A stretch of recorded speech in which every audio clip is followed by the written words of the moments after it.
আসসালামু আলাইকুম। আজকে সকালে একটা পোস্ট করলাম, যেখানে ভদ্রতা নেই সেখানে সৌন্দর্য ম্লান। তো এই পোস্টটা করতে যেয়ে এই ক্যাপশনটা দিতে চেয়ে আমার কিছু কথা মনে পড়ে গেল, বর্তমান প্রেক্ষাপটে নিয়ে কিছু কথা।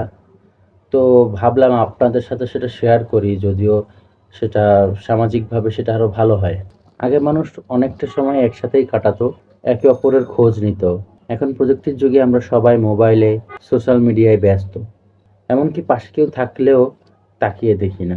এই সময়ে ভদ্রভাবে কথা বলা, হাসি মুখে কারো দিকে তাকানো, ধন্যবাদ, দয়া করে মাফ করবেন, এমন ছোট ছোট কথাগুলোর মূল্য অনেক বেশি।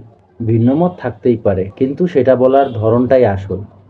কারো সঙ্গে একমত না হলেও ভদ্রভাবে কথা বলা, কারো কষ্টে পাশে থাকা, কারো ভুল হলে তা সুন্দরভাবে বোঝানো, এসবই আজকের সমাজে খুবই দরকার। ভদ্রতা মানে দুর্বলতা নয়, বরং এটা একজন মানুষের সবথেকে বড় গুণ।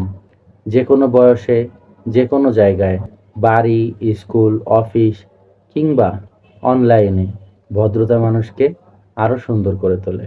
মানুষ হিসেবে আমরা যদি একে অপরকে সম্মান না করি, একটু সুন্দর করে কথা না বলি, তাহলে ধীরে ধীরে সম্পর্কগুলো দূরে সরে যায়। তাই আমরা সবাই চেষ্টা করব সবার সাথে ভদ্রতা বজায় রেখে কথা বলতে। ধন্যবাদ।